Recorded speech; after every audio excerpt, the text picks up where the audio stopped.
ng'omwenge yakowa ababbi abatabaliranga baana be gamba waliwo omwami lumu yambuuza naye mu biru smart gwo recording abasajja abo kiweewo yabeera atya mu studio omanyi olwolimba lwe twaproducing emabega ekiwuka ekyeddalu yaluyimba ne video yaggwekereza agenda kubbira mu nnyanja engatta aziggyemu abamu oluusi bamulako ku stage mu shows mu ndaga ze yakolanga ezinyuma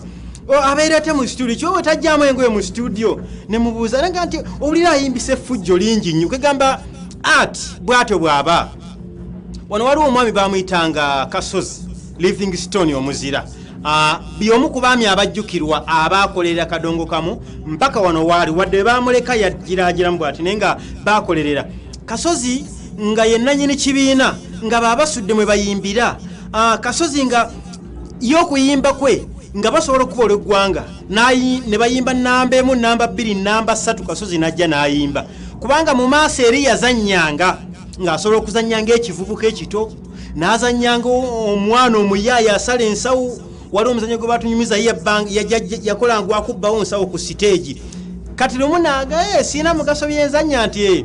kyatuuka ekiseera wabbira ensawo omuzannyo gene mu maaso n'atajja ate omuzannyo tegwayimirirawo kubanga alina okubbawo ensawo bakole ekiddako Kadongo Kamu bw'ate bw'atandika n'ate naye yakikopa ku mukama we Moses Katende alina oluyimba lwe yakola olwo lwampanga lulimu Kasozi na mukyala kati Moses Katende ye mukama wa Kasozi ate Moses Katende n'azannyanga omwana wa waka yempanga yalina nnyini lukwata yempanga ate Kasozi omukozi we ate ye kitaawe ndowooza olaba ebintu ebyo nti abaami abo lwaki tubajjukira program eno si ya nnyimba nkadde teyiseeko naye nga twagadde tufune ebyokulabirako okuva emabega kati olaba olimba olwo kampase mu kyalo waliwo ennyimba ezifiira mu maanyi naddala ennyimba eziyimbibwa abantu nga bali wamu zifiira nnyo mu maanyi ogamba lwaki Kadongo Kamu ebimufuula ow'amaanyi biri mu bamuyimba n'ebimunafuya era still biri mu bamuyimba kubanga abayimbi b'ensangi zino bayonooneka nnyo balowooza nnyo nja kukuba hiiti nzire waggulu saabayimbi bedda yabeeranga n'alubamu n'efuluma nga tekuli hiiti naye ng'omulimu muteeketeeke bulungi ng'omuntu bw'alaba ekivvulu agamba mukomawo ddi naye omuntu alaba ekivvulu ky'omuyimbi asuubira okukuba hiiti nga bakiyita temukomangawo temuddanga ebintu ebyo ebimu nno eri omuganda wange Matovu Sula nkutumiddeko nnyo nnyo ebintu bino gye tuyita mu nsiko twalingayo ffenna just nga bw'oyita mu Katonga ate ffe tuyita Kasensero ne tusinkanawa Kalangala kati bwe tutyo eryato walinyiranga Kigungu ffe tulinyira Lambu ne tusinkana Kalangala kati olaba nti olimba kampase mu kyalo twalukolera mu Karo studio ndi abaami abo tebasinkanako mu studio era ekyalufuula eky'amaanyi kyajjanga kibi nnyo kuba lwasooka okukolebwa nga mulimu Walukaga mu Kiweewa ne Mukaabya mu budde obwo Kiweewa Mukaabya ajjulukuka mu Vision Mukaabya bw'ajjulukuka olwo Sebbaala ayingirawo kuba akagamba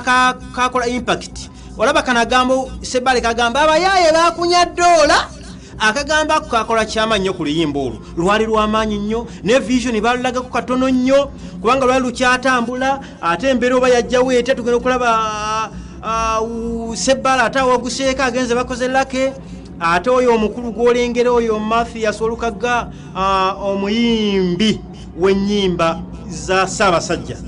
ate n'alutuuzaako mangu kwegamba oba waliwo embeera yakwevuganya oba yakisimanyi n'atuuzaako mangu awo tuleppuke we yajjira kampase mu kyalo amaze okukuma omuliro gw'amaanyi yingini etokosa erinnyisiza oyiro ate tuleppuke najjanga ne tuleppuke naye w'amaanyi nnyo tekyali kibi kubanga ekibi kirya kibi n'ekibi kirya kirungi kati Kadongo Kamu bw'ate bw'atambula ebimunafuya biri mu ye ebimufuula ow'amaanyi biri mu ye naye nga ebyafaayo abayimbi baakati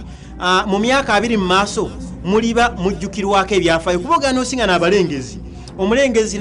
bakuba bato n'osanga Kafeero ne Basudani yali asinga n'obaawo asinga nga ne gwe basinze naye ate asinze naye kati twagala tugende nti kuba bato ku balamu Kiweewa ne Sebbaale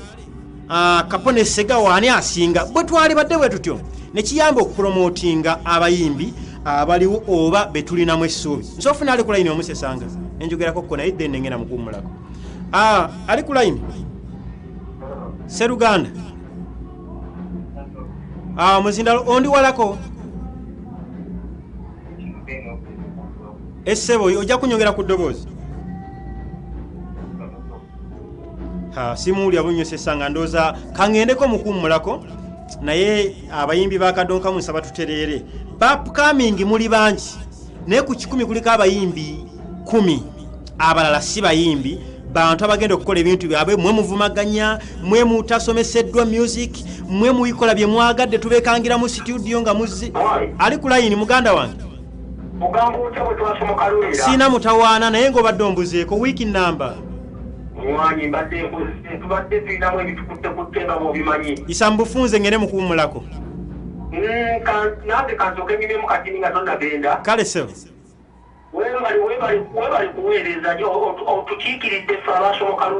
amiina mukama yakola Allahumma amiina tuddamu